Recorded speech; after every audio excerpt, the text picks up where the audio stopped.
Hello, Auvorians, and welcome to the 28th of July Midweek Software Strategy Session. I am Steve Federal, CMA for the firm, also the risk manager, fresh off a long trip from Nashville. Auvoria Prime related executives and all top performers, and it's great to meet everyone. Thanks for the hospitality. It was actually an outstanding event. We are getting ready to launch phase 2 of Auvoria Prime. So I'll go into just a few details that you guys may have seen in the email from corporate.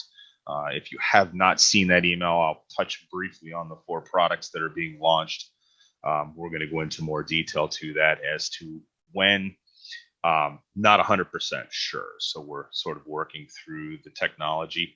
Let's do a quick, if I may, can you guys see the risk disclosure screen? You hearing me okay? Make sure everything's copacetic. 777, wherever you guys want to put in the chat window.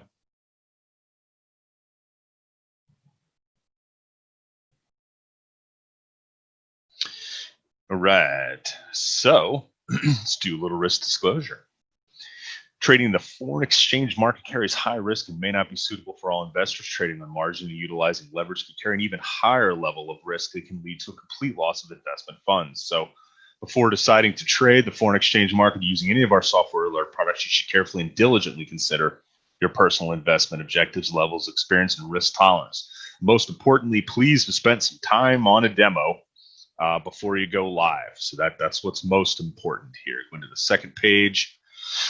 So Auvoria Prime does not have any recommended settings. So please, in any of your social media posts, do not put that down. You're welcome to say, I suggest settings. That's fine, but not the company, okay?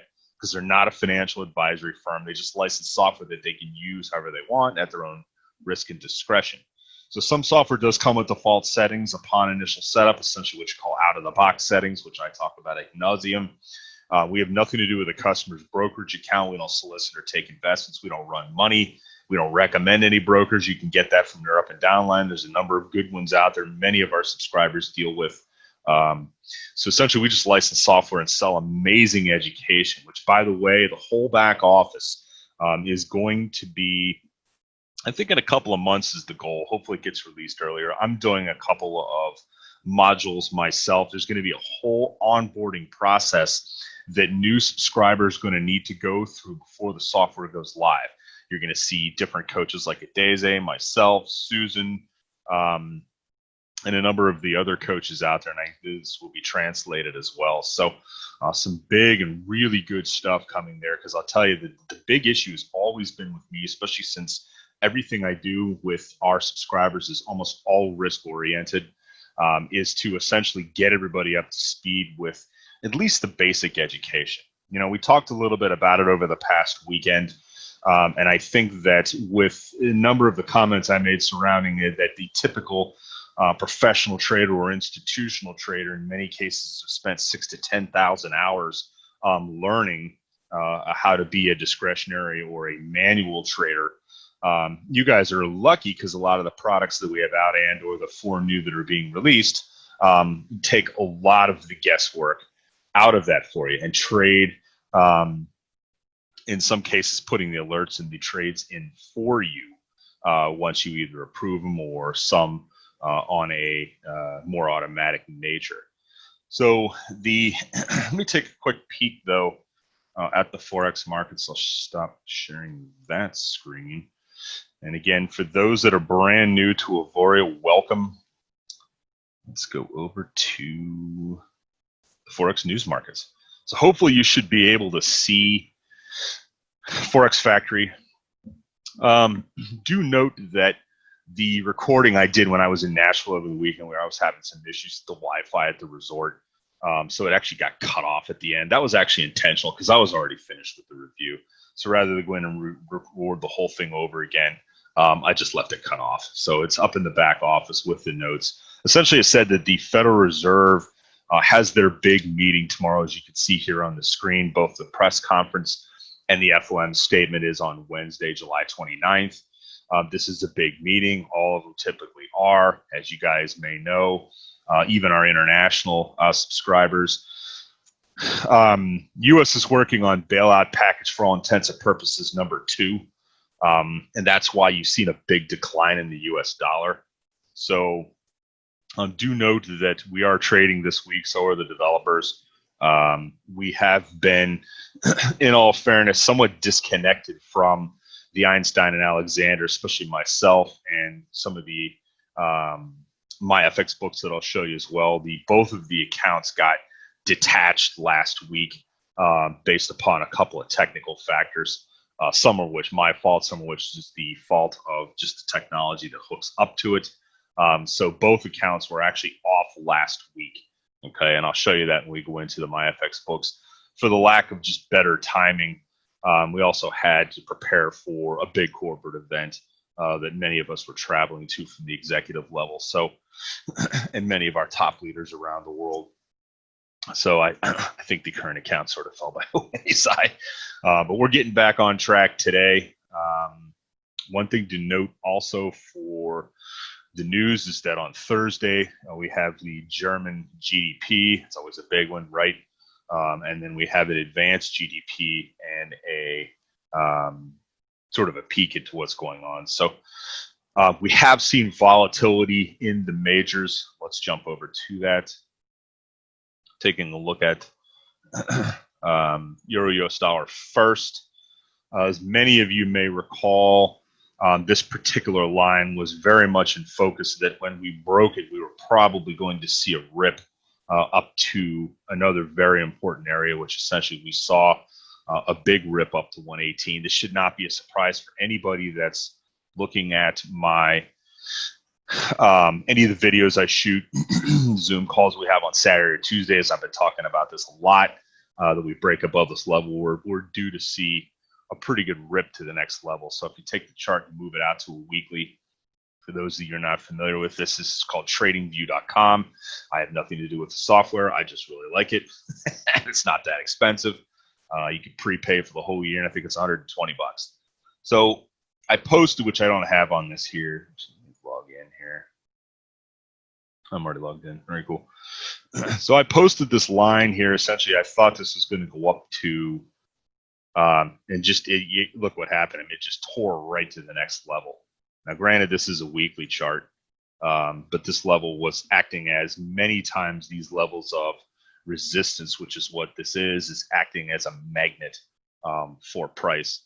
Also, simply because there has been a whole bunch of, essentially the debt that this country is taking on here in the U.S. This is a dollar devaluing thing, right? So we basically have to look at it that way. The analysis and the different things I've been talking about, it's really no great insight. I mean, it's just that unfortunately we take on more debt as any country would. It's going to devalue the currency. The question is when, how long does it stay devalued? How long does it trade to that? I think that we had probably in this area here just an absolute ton of stops to rip through. Hopefully you guys are seeing this chart okay. Looks like we are. All right, so that's the analysis on the Euro-US dollar.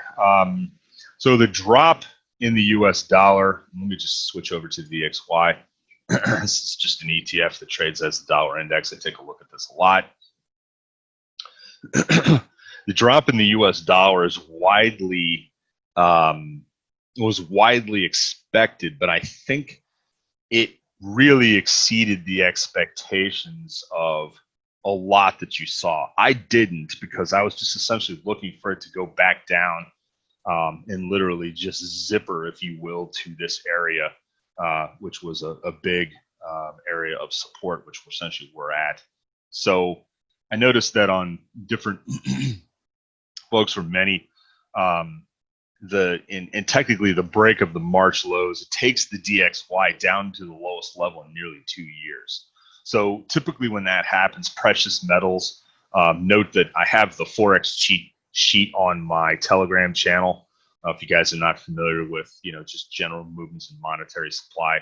So the precious metals have soared on this low US dollar and low interest rates. So when gold's moved back to new all-time highs has been quite constructive for this on an intermediate term basis. So the dollar's decline has also helped to fuel the emerging market trade. So while China has suffered a bit as of late, and that's mostly just the entanglement that the U.S. and China are going through right now, in terms of tensions, the Latin American space has actually been particularly bullish. So, the argument is always just in general financial advisor land. Well, I want my diversification and equities to be among U.S. And this is what we see with a lot of clients, but I always put in a smaller allocation in the equity portions of a client's portfolio. I will also put in something like an EWW or an EWZ, which is just an emerging markets ETF. It gets a little bit of percentage exposure to this area. Why? Because the thing's been completely outperforming on the weakness of the dollar. And it's all about diversification. It's also reducing risk. Historically, emerging markets, if you look at a Callan periodic table of investment class returns, which I'll show you guys at some point, just shows the different terms of performance of all of the different asset categories all over the world. But it's actually performed pretty well. So let's take a look. We're pulling back a little bit on this level, and granted, I'm looking at a weekly chart. So let me switch back to daily here, make it a little more accurate to what we're seeing. I expect a little bit of a break. Will we pause here and consolidate under this level? Possibly push higher. It looks as though that may happen.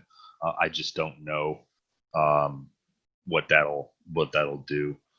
So with some of our software coming out, it's more of a trend following software. And since we've broken out, you'd want to see the software taking trades as we're pulling back into the low, of which is a very tight trend, very steep upward movement trend on this.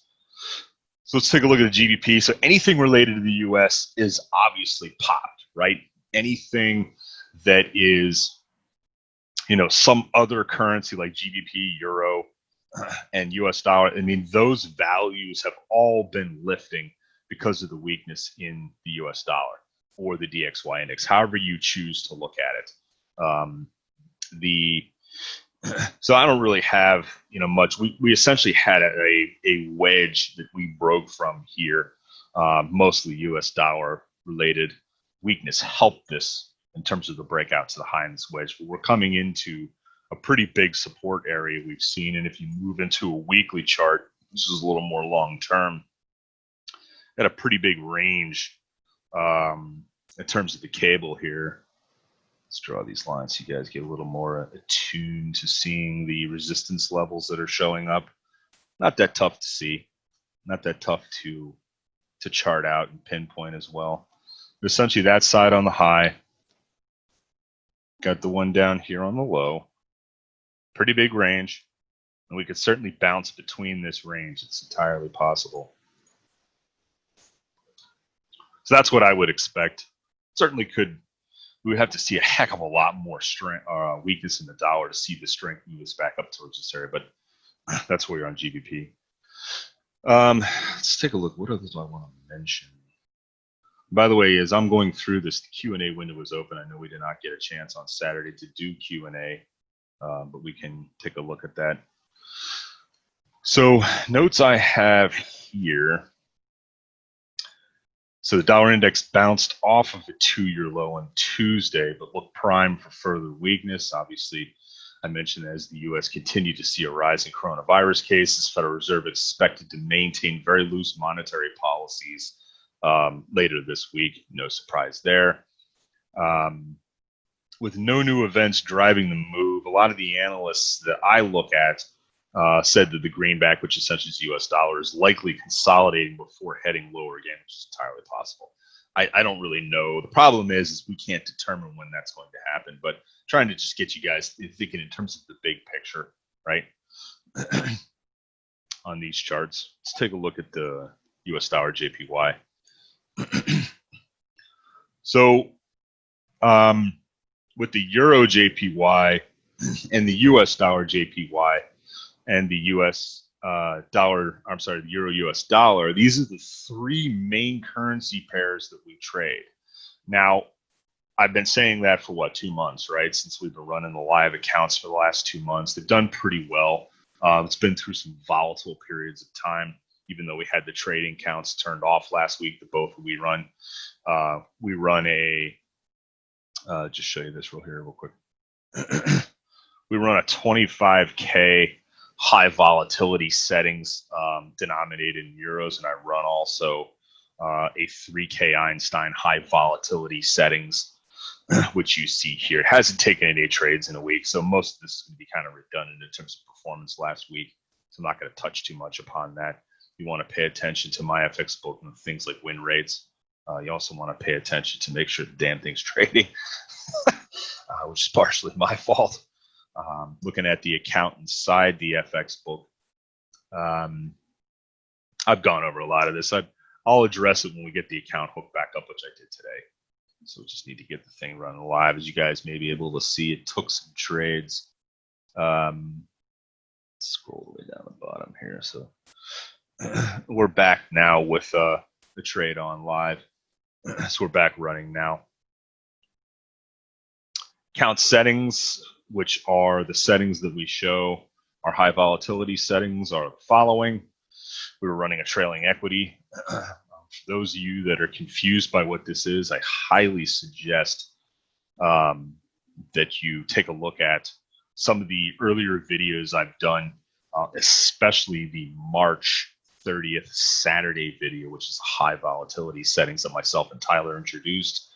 We've been running since. We may run for the rest of the summer, so forth. So trailing equity, these are the default settings right out of the box. Remember, these are not company recommended settings. So trailing equity start is 2%. The fixed weekly goal, 3%, is inoperable because we have chosen trailing equity. Trail equity buy is 1%. So essentially, the account needs to go up 2% in order for the hunter or protectors, I like to call it, within inside this algo to start protecting the account's positive return by 1%. It will shut itself down by Friday if it needs to take all of that time out. Okay. All right. So new piece I'm actually going to post right now on my trade tracking channel. There's a link to this if you want to see it. I think this is good, really just from an analysis standpoint, start to get yourself in the hang of it. You know, there's a lot of minors in this list, and there's a lot of the major currencies, but these are the global foreign exchange rates against the US dollar on a year-to-date change basis. So Reuters and Bloomberg, you guys will occasionally see some good stuff from these guys coming from me, just giving you a feel for what's appreciated and what hasn't in relation to the US dollar. Can help maybe bring a little bit of insight into the analysis. You know, some of them have are fairly flat on the year, like the real is, but some of them, as you can see with the Brazilian real, is off 20% in relation to the US dollar, and that's really just because of the mess that is the Brazilian political system and markets right now, which is really a shame because I'll tell you, there's some massive opportunities, some companies down in that country, many of them from energy and shipping related.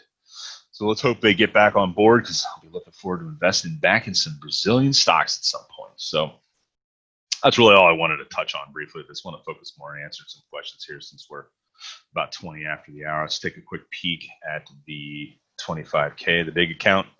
This is Einstein. Both accounts are running Einstein. Account took a little bit of a dip late last week, but trading has been turned off. We're going through, obviously, releasing 4 new products, so our focus has been elsewhere.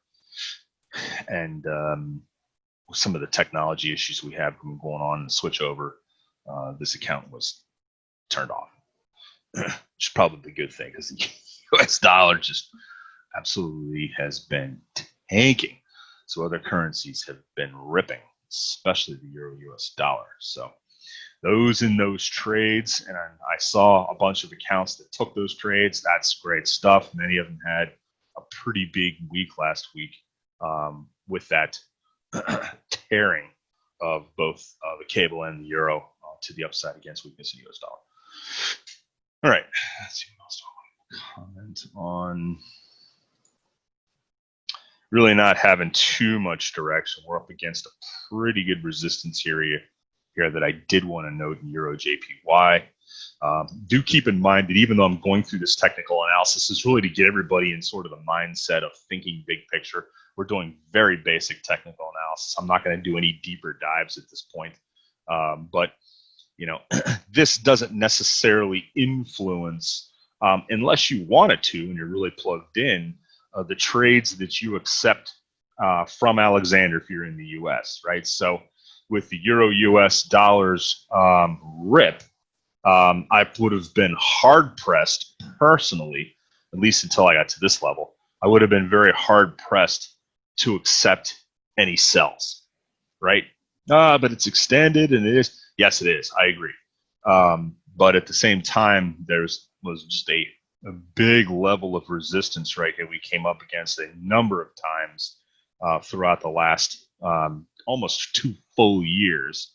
You knew there was stops just building up in this whole area above us that were just going to get taken out, barbecued, as we call it in our biz, of the shorts.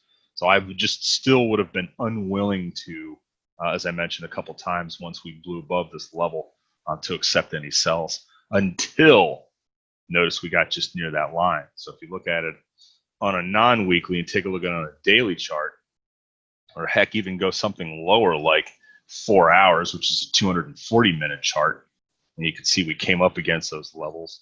And I probably would have accepted a bunch of sells up here, right? Because we're just getting really rubber bandized, is that a word? Or a standard deviation stretch to the upside.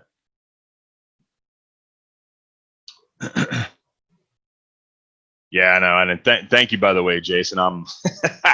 I just started using TradingView, and the sort of the joke among my trader buddies, that at least the hardcore guys I trade with, they know that I'm like hardcore Linsoft IRT guy, right? And it's been just exceptionally difficult over the years to get me to switch. It's right, it's like it's kind of like I've been racing for Team Ferrari for so long, and now they want me to go over to Team Mercedes, and I'm not adapting very well to the switch, right? So it's kind of the thing that's going on right now with TradingView.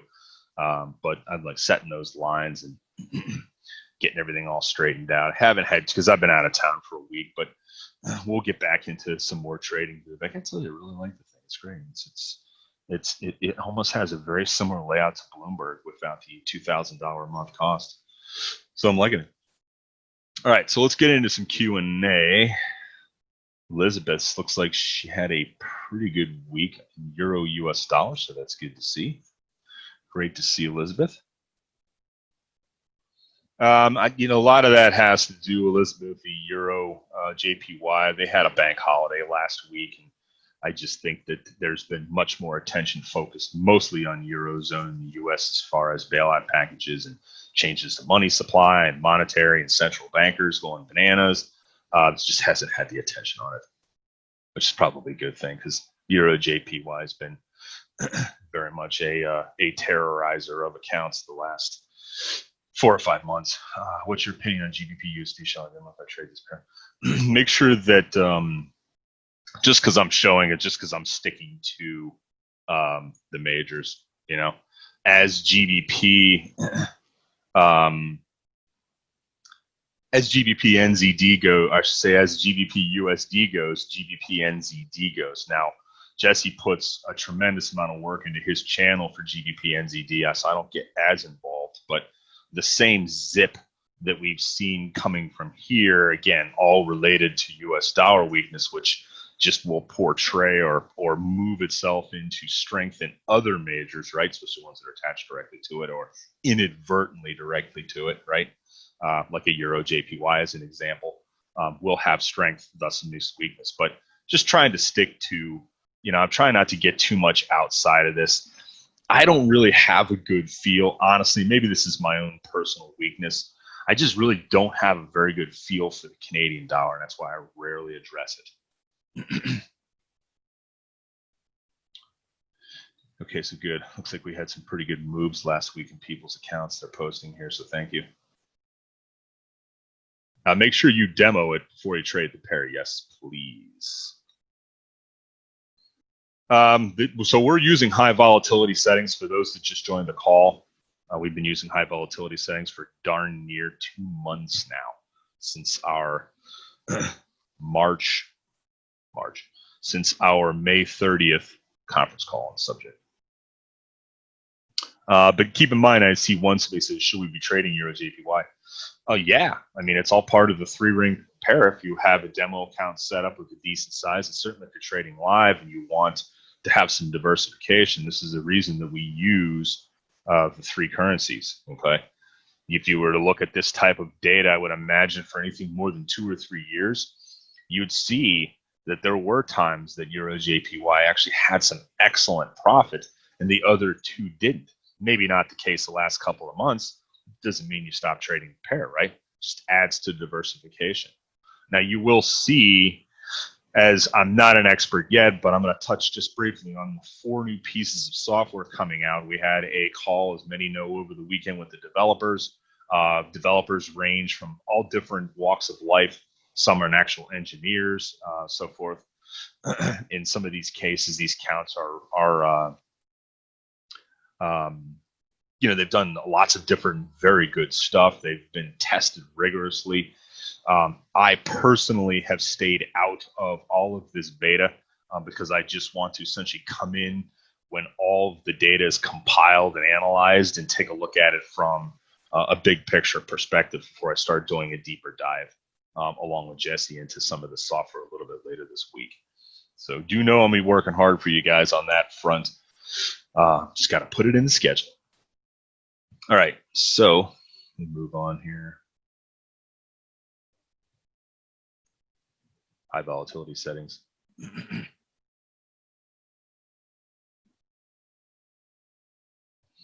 So I'll typically get a question that, somebody's in some sort of drawdown. So the first question I'll always ask, if you're in some sort of drawdown, were you able to demo an account for a period of time before you went into drawdown? And hopefully the answer to that is yes. Also, if you're in a live account, really realistically, can you afford to lose the money that's in there? Oftentimes people say, well, yeah, I can. And then they begin to see losses inside the account. This can happen in anything, right? Whether you bought Tesla at $1,500 a share or $1,800 a share, now you're getting completely clobbered on the trade. Can you really afford to lose it?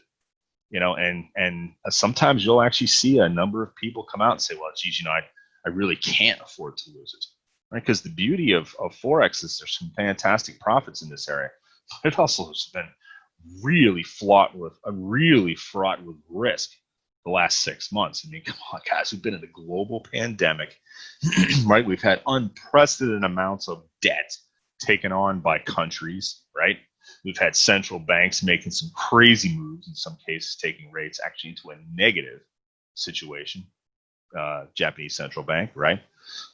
We've also had just really crazy moves in currencies. So if you compare the last 6 months to any period of time in the past, we've had probably 10 times the volatility. So the fact that a software is doing well, squeezing out a couple of percent a week, or your drawdowns have been limited to anything under 20%, you're actually doing really well. You may not agree with that statement, but if you look in terms of the long term, that is the case. So how can you get past that? Well, one, you have to look a little longer term, have some more patience. Two, what I suggest to a lot of people, if you can afford it, and it's a big, take a hard look at it, add more money to the trading account. It will reduce your drawdowns significantly and have you in there essentially alive to stay and live another day. So if you can do that, that's the key.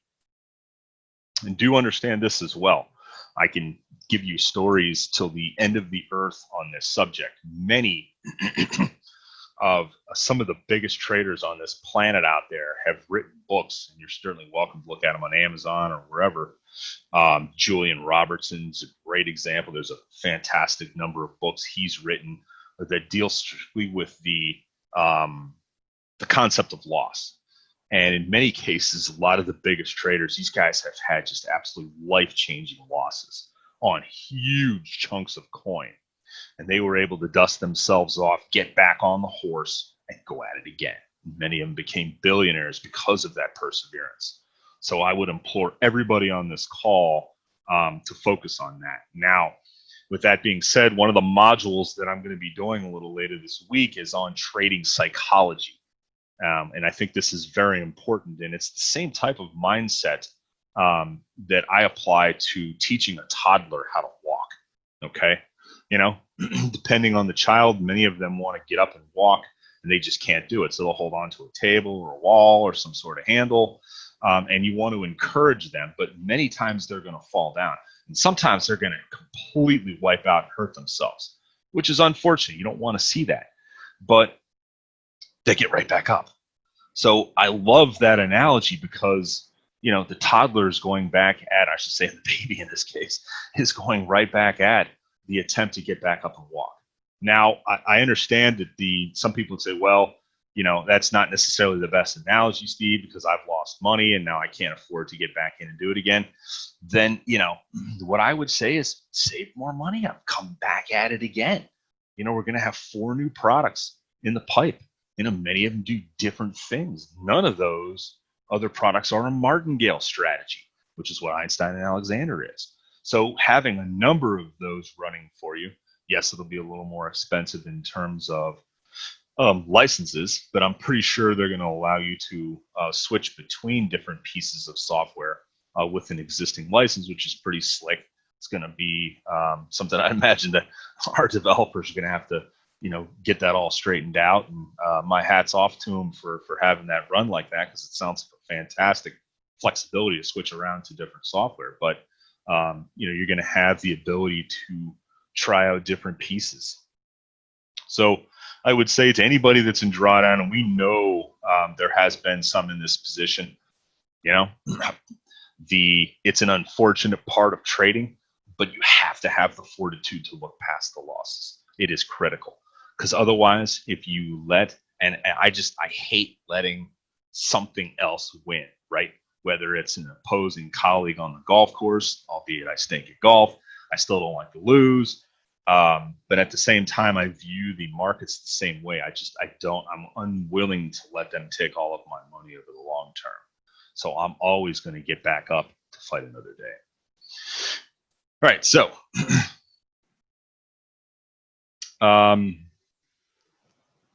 so stick it out there, Marty. We need you back, brother.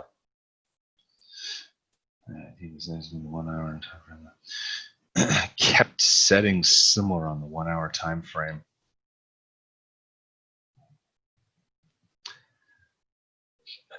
So if you have Vlad in your settings on the 1 hour time frame, if I'm reading your question correctly,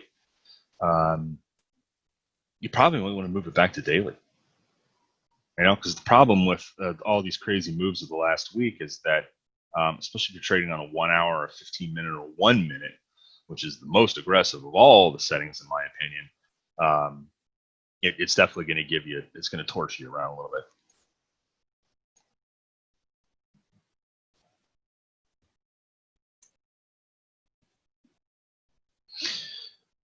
So I have a goal to build a 7-figure account with the software over time. I'll be patient, not greedy. Do you think this is a realistic goal? And are there other clients who have 7-figure accounts with Auvoria Prime? The answer is yes, there is, but they are trading on really conservative settings. So many of them are trading on 0.01 lot size per 3K. Some of them are trading on it per 10K. Okay, which seems like, well, how am I going to make any money? Because in many cases they're looking to go and, you know, have an 8, 9, 10, 12% account, but they're also have the ability inside those accounts to withstand some serious volatility without getting stopped out. And that's the purpose of the high volatility settings. Yeah, and with the other 4, which I'm going to touch on last, the other 4 pieces of software.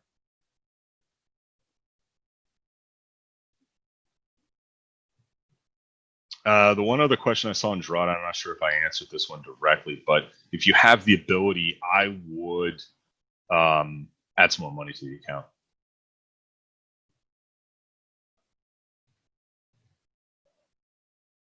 how can we reduce drawdown? So it's a general question. It's a tough one to answer. It's one that I've probably addressed, I don't know, 16 different ways to Sunday, right, in the last 2 months. The answer is looking at the settings. For those who joined us late, you want to make sure you have it on the high volatility settings. Unless, remember, there's plenty of people that I've met, certainly related to folks over the last weekend, that they have the ability to withstand because it gets a pretty big coin at work in some of these accounts. And I think that's great. But the interesting thing about that is among almost all that I've come across that have large accounts in Einstein or Alexander, they all have high volatility settings, in some cases of their own on these large accounts. Some have more aggressive, and those are more skilled traders. Many of those individuals are, they do a lot of discretionary trading in the accounts themselves outside of the software. But yes, I would add more money to the account because that, so forth. This question comes up a lot, and without getting into detail around the question, I'll just ask it in general. So, and actually, let me just answer this question first. So ideally, and I know this is tough because in some countries, and remember, I'm not sitting here trying to convert money to your country's currency, right? So I always just talk in terms of US dollars. But ideally, for these two pieces of software, which operate in the same fashion, one you have to approve, the other one executes the trades for you, outside of the US, that being Einstein, you really should have a minimum of $3,000 in the account. Why? Because the vast majority of the accounts that are under that trading of 3-ring currency pairs with the 250 pip stop. Let me jump back to the settings here so we're all on the same page. Here's the settings screen. With the 250 pip stop, not necessarily were able to endure the volatility of the last 6 months, but they had a much better chance. Yes, some are in drawdown. But in the realistic sense, for those stuck to high volatility settings, I still have not come across one person that has blown the account out. And maybe they're out there, but they haven't come to me.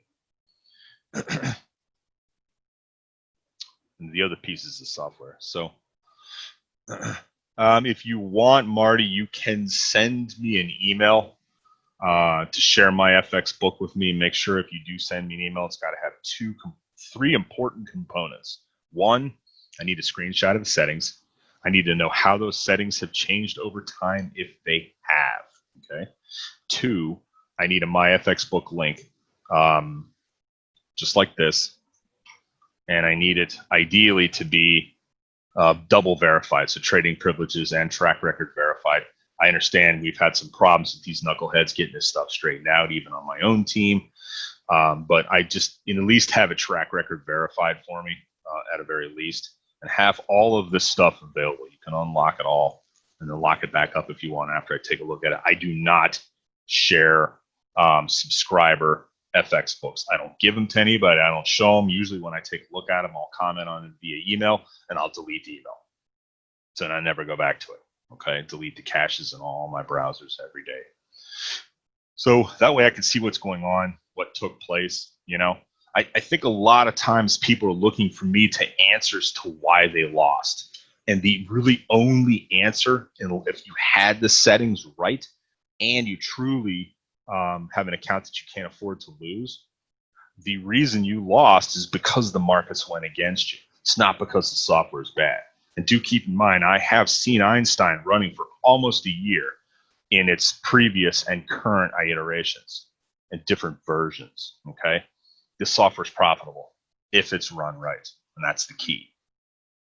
So yes, there's been some changes made to some of these accounts over time, but many of them have squeezed out to 1 to 3% a week for now almost a little more than a year that I've seen them running.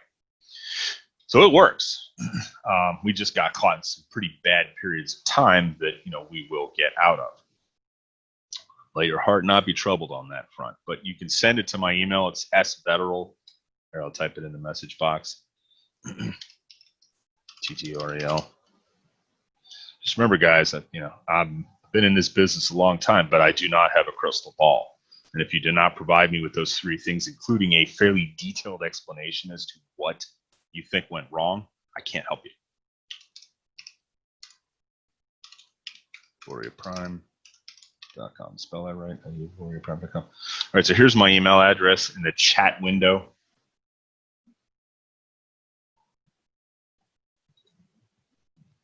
Remember, always with the questions, love them, keep them coming, but please be detailed.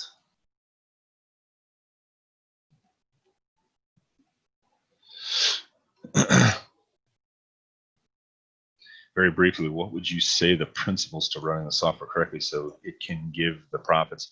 So I'm assuming since you're, and by the way, just so you guys know, if you're raising a hand, I don't like look at that. I don't just put like the question in the Q&A window, please.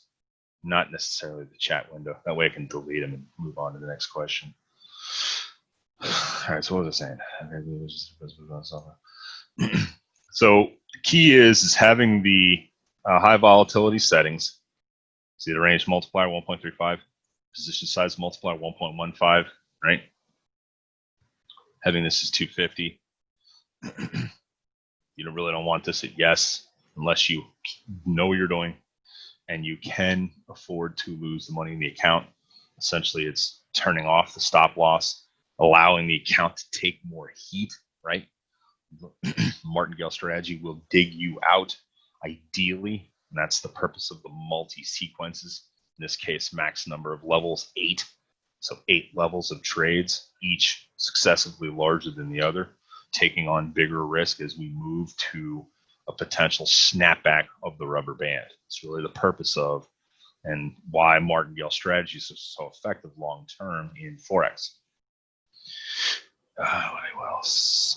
Setting up a demo, trading with money you can't afford to lose. I sound like a broken record, but I'll probably say that 100,000 times more this year because I think it's important. I don't think a lot of people pay a lot of attention to that,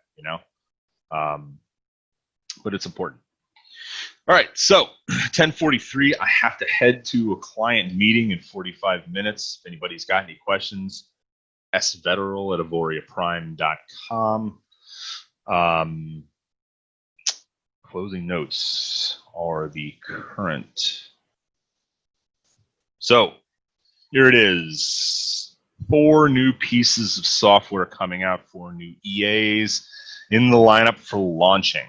And one is called Variable. Okay. One is called Gearbox. This is actually, they're all good. I've been more attuned to what's going on in Gearbox. Neo the Legend is a really long-term track record. Okay. And it's some extensive back testing. Now, what I will be doing, for those that joined this late, got a couple questions on this, is vetting out essentially and or getting access to some of the information that was presented to us over the weekend, which hopefully all the developers can give me in a timely fashion without me asking them 10 times for the info. But it's just getting all of this information and taking a quick look at it. But some of these accounts, like Variable and Stratamus, is they work on smaller accounts, okay? And they work on different time frames. They work on different currency pairs. Some of them work on a larger group of currencies. And the software figures out which ones to trade. How cool is that, right? So this is great stuff. And, the beauty of Auvoria Prime is that over the next year, we're going to have a marketplace of software. It just makes a lot of more work for yours truly. But I'm up to the task. So, but Neo the Legend I like. I've had more exposure to Gearbox. This is great stuff. Variable, I've had less exposure to it. Doesn't mean it's better or worse. I could be needing to do, as I have the due diligence, so I'm going to get together with Jesse and go over all of these pieces of software. So if anybody has any other questions, that is it. Let your heart not be troubled. Don't watch the news. It's mostly full of lies and deceit. And, enjoy your friends and family, guys. It's really all we have. So let the Let the trades be with you, and I will see everybody on Saturday morning. Be well.